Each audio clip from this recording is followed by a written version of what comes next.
So you think you know where you are? You don't have a freaking clue. A lot of legends touch this turf. All-Americans, Hall of Famers, national champions. I gave my all here. They gave their all right here on this field. See, this place isn't just a football stadium. It's the Roman Coliseum of college football. It'll wrap you up, it'll consume your body and your soul. You can't think, you can't speak. Man, forget trying to hear. This place is unlike anything you've seen before. So tick-tock, boys and girls. The countdown to kickoff starts now. He's down the sideline. Holy Toledo! There's Conrad Holloway. Go for the bomb. Malone's got it. All by himself. Is there a flag on the play? I don't see one. Touchdown, Carter! Neyland Stadium in an uproar.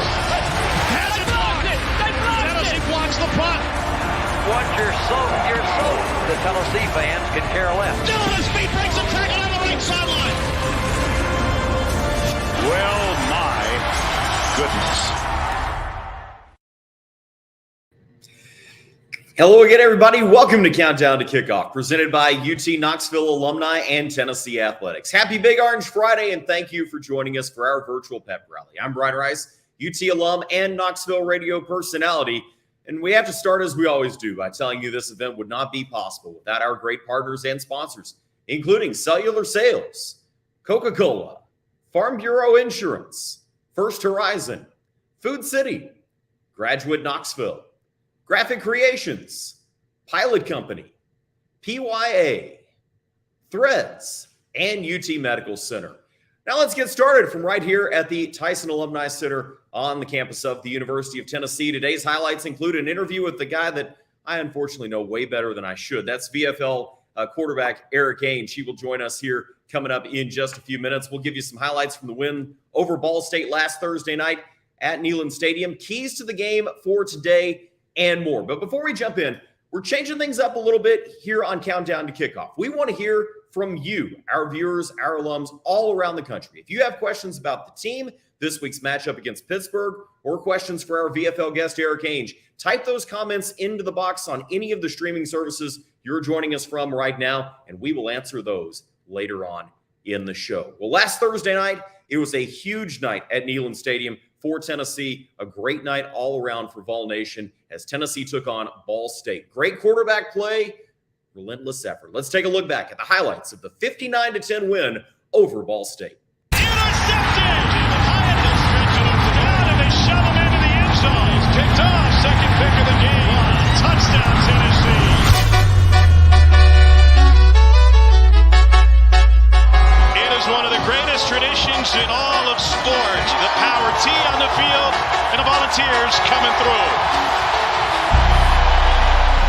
Good crowd on hand here at Neyland, and they are getting fired up for football time in Tennessee. Welcome back to Knoxville. Welcome back to college football.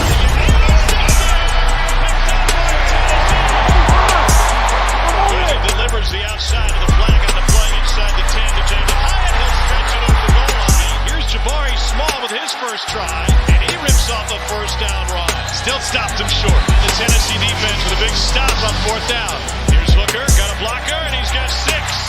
Over the middle, caught. And it turned upfield, but still caught. And it's turned into a Tennessee first down. And Brew McCoy, Hooker again, and his second rushing touchdown of the night.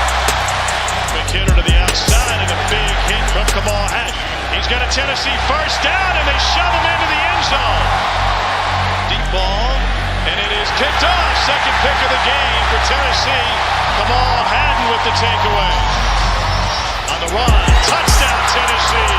He found Walker Merrill for another score. They will run it, and it's a huge hole up the middle. All the way down to the goal line. Jalen Wright with a 34-yard run. And Wright carries it into the end zone. They'll run it. And it's another Tennessee touchdown. First of the career for the freshman Dylan Sampson. Oh, wow! Here he goes. Jimmy Holiday celebrating early.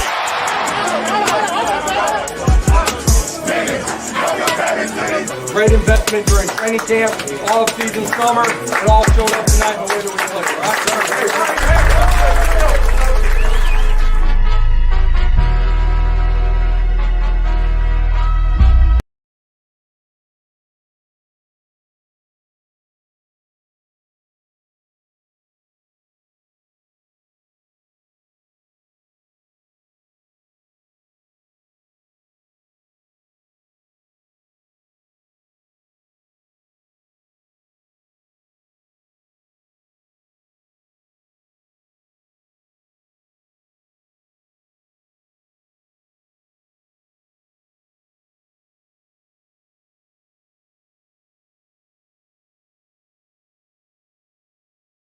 This weekend up at the stadium formerly known as Heinz Field. This is a matchup that you saw last season for Tennessee. Had some opportunities, didn't ultimately finish the drill. Well, let's start there. How do you take what happened last year and move it forward into a better result this season? Well, I think you learn from it and you move on. I think they did last year. I think they did a good job of learning from the mistakes they made in the Pitt game and ended up having a good season from it. I think a lot of the revenge factor, they beat us last year, so we owe them one this year. That kind of stuff affects the team during the week of preparation. Maybe you stay and you watch a little more film. Maybe you stay in the ice tub a little longer. But by the time it comes to game day, neither team's going to care what happened last year. It's just going to be about what's on the field in front of them. You had a couple of different experiences as a quarterback at Tennessee. One, you came in as the young guy, as a freshman, on a talent-laden, veteran-laden team. And then a couple of years later, by your senior year, you were kind of the lone holdout. A lot of the guys that you played a lot of football with were a year older than you were, and you had that senior year with a lot of young guys. What was harder? Was it being the young guy coming into an experienced team, or was it being the old hat trying to drag everybody else up to where you wanted them to be? Well, I think a lot of it just depends on willingness to do what's necessary. So, a lot of guys fight that. When I was young, we had so many good football players on our team that it was easy for me to listen to them and do what they told you. When Michael Munoz tells you you're calling the play wrong, you shut your mouth, you listen, you go, yes, sir. What do I need to say? And then you flip the script as you're the older guy. If you're capable, just because you're older doesn't mean you're capable of being a leader. Yeah. And I was fortunate to have great coaching. And so I was able to be a leader as an older player and kind of bring the young guys along. And a lot of that stuff happens in the off season. I remember we had a couple of young guys that I had to bring along, receivers I had to try to bring along. They're real talented. And that kind of stuff happens as the season goes on, practice, all that kind of stuff. When you had the opportunity to have the same coaching staff back-to-back years, David Cutcliffe from your junior year to your senior year, what kind of advantage did that provide? Because for Tennessee this year, the staff is fully intact with the exception of a wide receivers coach who was, by the way, on the staff last year. I think the word build, I would use the word build. It's not like you scrap everything that you did the year before, but you did that. You not mastered it, but you got it down. You know what you tried to do, accomplish, you learn from it, and then you take all of that, you bring it with you, and then you add on top of that. And that's why I think there's so much hype for Hendon Hooker, not just because of what he did last year, but if you know that about football, that when you have the same head coach, coordinator, and quarterback coach all coming back, it's only natural to think you're going to have that much more growth and play that much better. So, it can make a huge difference. They don't have to scrap what they did last year. They're not starting over. They're just building on what they did last year. Let's turn to the keys, not to the keys to the game, but some of the things about this Pittsburgh game coming up. We will get your keys to the game a little later on. We saw this matchup last year. Kenny Pickett goes on to become a first-round pick in the NFL draft for Pittsburgh. You replace him with Keaton Slovis, a transfer from USC. They're not the same player, but they do similar things. Is there anything game plan-wise from last year that Tennessee did defensively that they can apply to this year to this Keaton Slovis-led offense? Well, they have to try to affect him. The problem last year was we affected Kenny Pickett, and then he just took off and ran. He was such a good athlete that he was hard to tackle. Keaton Slovis can't move like that. He's a good athlete, don't get me wrong, but if you can pressure him and corral him and affect him, then he may throw the ball to our team. If you have questions for our VFL Archangels as we get ready for Tennessee and Pittsburgh, again, type them into the text box on whatever service you're using to stream Countdown to Kickoff here today. We have our first question from the audience today. How will the defense fare tomorrow? Looked a little slow at times last week. Thanks, Becky, for that one. Yeah, Becky. I think they'll be fine. Again, assuming we can keep them from running the football really well. We're going to have to commit to stopping the run. And if we do that, then our defensive backs, they're going to have an opportunity. Listen, they're going to have the ability to throw the football. They have good receivers, and we'll find out where our DBs are in this football game because they're going to have opportunities. They're going to have to cover one-on-one, and we'll see what they do with that. All right, let's get another question from the audience. This from Chris. Eric, do you think the corners will do a great job covering Pitt's wideouts and slow down the passing? If we can stop them from running the football. If we can affect Slovis. If our DBs have to cover for a long time, I think Pitt's going to have a good day at the office. Our guys are pretty good. They're pretty talented. But no DB is good when the quarterback has all day long to sit back there and go through his reads and go through, and he's all pass protected up. Nobody can cover that long. Deion Sanders can't cover that long. So if we can affect Keaton Slovis, we got a shot. All right, let's grab another question. This from Chip. Do you think Tennessee is physical enough to compete with Pitt and then Florida and the rest of the SEC? I think so. I don't know so. I think so. Playing Ball State was a JV team. So it's kind of hard to tell how good you really are when you beat someone 59-10. So we're going to find out this week, though. Pitt is very physical, and they're a good football team. They are. Don't undervalue Pitt. They're a good football team. That physicality can be a huge part of it, though. It certainly will be in the SEC. How does Tennessee take some of the lessons against Pitt and apply them? You have Akron, obviously, in the middle, but before you get it started with this SEC stretch. Well, you hope they're positive lessons. You hope you're learning from what you did right, not what you did wrong. But for me in this game isn't all that much about scheme. When you have players that are good physical players, you have to have ways to slow them down. You have to have ways to get after them. But this game is about one-on-one matchups, and can we win them? Because they have 4 NFL caliber defensive linemen. We're going to have to block those guys.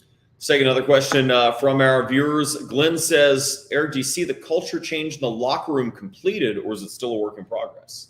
No, I think it's there. I think they've done – you want to give Josh Heupel credit for something. He had those guys turned around last year. They lost 3 fourth-quarter football games. That could have been a 10-3 Tennessee team last year easily. Pitt, Ole Miss, and Purdue. I mean, you're a couple plays away from being a 10-3 team. So to be that good in year one, you have to have the locker room. I think he's already got it. Did it surprise you how quickly he was able to get the locker room? It did, but you know what? College football players are desperate for success. All they want. So if you can get in there and love on them a little bit, which he did, I think he deserves credit for that. He wasn't the military type hardcore coach. He'd give them a hug and tell them that they're doing good. And some guys need that, man. I know that they're big and strong and scary looking, but some guys need hugs. Let's get another question from the audience. Thomas on YouTube. Can Pitt slow down Tennessee's offense? Only if they can slow us down running the football. If we can run the football against them, we should be able to do whatever we want to. Whatever we want. And that's going to be a big part of it. Let's get another question. This from Jacob. After seeing West Virginia have success running the football, do you think Tennessee will run the ball a lot early in an attempt to slow down that pass rush? They have to. I don't think they're going to be any good if they don't.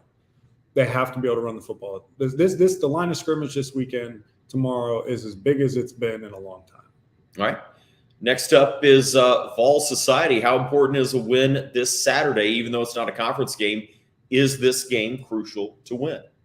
I mean, you and I talk about that all the time. It was between Pitt and Florida as the most important games of the year. And I think to set yourself up for success against Florida here in a couple of weeks, I think playing well against Pitt's important. This is your first real test. You don't want to fail the first test. Doesn't mean the season's over if you do, but if you do, I mean, that's kind of what the keys that we've talked about, as you mentioned, all summer are. You won't not beat Florida if you don't win this game this weekend, but it does sort of cast things into doubt because they're very similar football teams ultimately. Yeah, and we do still, you asked, do we have the locker room? Yes. Do we have a locker room full of just pure confidence? Probably not yet. They're still building some of that. So this could be a huge game for that. All right, let's grab another question from Anthony. Do you think we can get pressure this week? And do you think we weren't trying to pressure Ball State as much as we could have? Tennessee, no sacks in that game. Neither did Alabama and neither did Georgia. But if you watch a Georgia game, Bo Nix was running for his life the entire game. So they didn't sack him, but they ruined the game by pressuring him. I don't care if we sack Keaton Slovis, but we need to affect him and have him running for his life. And I do think we're capable of doing that. Was that a game plan thing last week where Ball State, the way they wanted to get the football out, it sort of offset any attempts that you made to rush the passer? Well, if you don't think you can block the other team, the answer is to get the ball out of your hand as fast as possible and get your quarterback killed. So I don't blame him for doing it. All right, let's grab a question from Matt. Thoughts on the hurry-up offense and how it puts pressure on Tennessee's defense? Would you have liked it as a player to be able to go out and run at that pace? It would have been fun. I wouldn't have ran the ball, that's for sure. hand the damn thing off. But no, I think it only puts pressure on the defense if they can't get off the field. Yeah, if they're going 15-play drives because they let the other team convert third down after third down, that's on them. Heupel's job and Golish, their job is to put points on the board, and defense is their job is to get off the field. They got to hold up their end of the bargain too. Rodney Garner said that last year was, he was asked, does the offensive pace hurt you guys on defense? He said, not if we get stops, it doesn't. Yeah, that's simple, right? Get off the field. Yeah, those are the kinds of things that you have to do. Let's grab a question now, again, from Vol Society opinion. Will this be a nail biter, or do the Vols control the game this year? A lot of people have picked sort of lopsided scores. I think this could be a close game. What do you think? I value Pitt. I think they're a good football team. So the notion that we're just going to go blow them out, to me, if we do that, then we're awesome. Yeah. If Tennessee goes up there and just whips Pitt, it's not because Pitt's not very good. It's because we're really good. So just as long as you have the perspective of understanding that, because everyone always says, oh, we killed them, they must be bad. No, Pitt is a good football team. If we go up there and lay the wood to them, then that just means we're really good. You're feeling pretty good about where Tennessee is going into that Florida game 2 weeks away. Let's grab another question. Keys to the game. What are your keys to the game for Tennessee and Pittsburgh? The first one, I already alluded to it, but it's the line of scrimmage. The line of scrimmage this weekend is as important as it has been in recent history on both sides. Their O-line's average. Our D-line needs to show up. Same thing. They had a really good D-line. Can we block them? Running the football. Got to run the ball if you want Tennessee to score 40 points. We need to be able to run the football. Number 2. You got to affect Keaton Slovis. USC transfer. West Virginia sacked him 5 times last week, and it didn't seem to rattle. It rattled him for about a drive or two, but it didn't rattle him for the rest of the game. I was really impressed with how he played with guys in his face all game long. So affect him. If you let him sit back there all by himself, then I think he'll pick our DBs apart. And key to that are the 2 defensive ends, Tyler Barron and Get some pressure. And then number 3. Third down defense. It needs to be less than 40%. If you're a stat tracker, if you're watching the game and you're looking to see how something's going, look at how their offense is converting third downs against our defense. The number by the end of the day needs to be below 40%. Give our offense a chance. If you want to score all those points, we need the football back. Got to get off the field. Third down defense is huge. Eric Gage, thanks for coming in, spending a little extra time with me on a Friday. I appreciate you coming in here for Countdown to Kickoff. Always. That is the VFL quarterback, Eric Gage, quarterback at the University of Tennessee from 2004 to 2007. It's now time to announce our Vol Fan of the Week and winner of a Vol prize pack. Congratulations to Daniel O'Malley. Daniel, keep an eye out on your mailbox for a big orange package coming your way soon. Do you want to win next time? Just register for our next Countdown to Kickoff at alumni.utk.edu for your chance to win. Now we go from one college football player to somebody else who knows a lot about the world of college football, and that's Associate Vice Chancellor for Alumni Affairs, Dwayne Wiles. Dwayne, thanks so much for joining us here today on Countdown to Kickoff. Always a pleasure to catch up with you. Friday before a football game, always a great time here on campus. Well, thank you so much, Brian, and certainly appreciate Eric stopping by. And hello, Vol Nation. Before the game tomorrow against Pitt, let me share with you how you can be proud, be involved, and be invested in UT. First, be proud by showing your big orange spirit and wearing your orange every Friday, just like what I'm wearing. And one way our Tennesseans can show your volunteer spirit year-round is by purchasing an official UT license plate. Proceeds from every plate purchased directly impact student scholarships. So visit your local county clerk and make sure to ask them to switch it to orange. Secondly, be involved by using our professional resources, leadership opportunities, attending in-person and virtual events like this one. One of our newest ways to be involved is by joining our exclusive alumni network, what we call Connect UT. Now here, you can mentor current students, share your work expertise, engage with fellow alumni. And you can find out more information online at connect.tennessee.edu. And lastly, we want you to be invested You are making an impact in the lives of our students every day. Please help us continue to support students by giving at least one gift, any size, every year. And you can donate by simply texting VOLS to 865-345-5100. It's that simple, ladies and gentlemen. Just text VOLS to 865-345-5100. Now, before I wrap up the show, let's count down the kickoff starting now.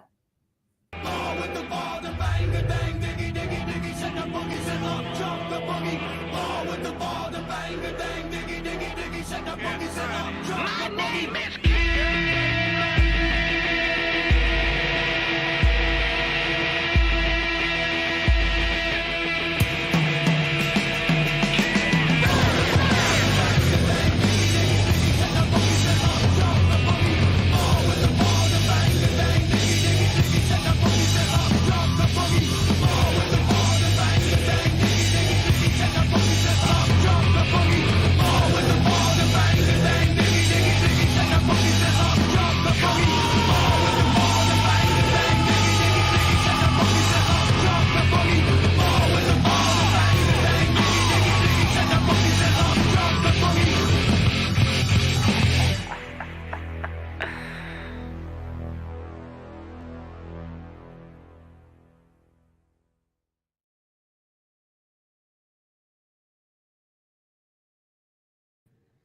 And I want to appreciate Dwayne for his contribution as well. I can say after our spring shows, my wife listened to his advice and got one of those UT Knoxville alumni license plates, replacing the one on her car. So we've got one of those in our driveway now. Encourage you to do that as well. We can't thank you enough for joining us here for Countdown to Kickoff. Be sure to tune in tomorrow as the Vols take on Pittsburgh in the Johnny Majors Classic, 3:30 on ABC. And, of course, you can hear the Vol Network broadcast all across the state and around the world through the Tennessee Athletics app and utsports.com. Well, there's only one thing left to say on this Big Orange Friday. Again, thank you for joining us. I'm Brian Rice. But go Big Orange and beat the Panthers.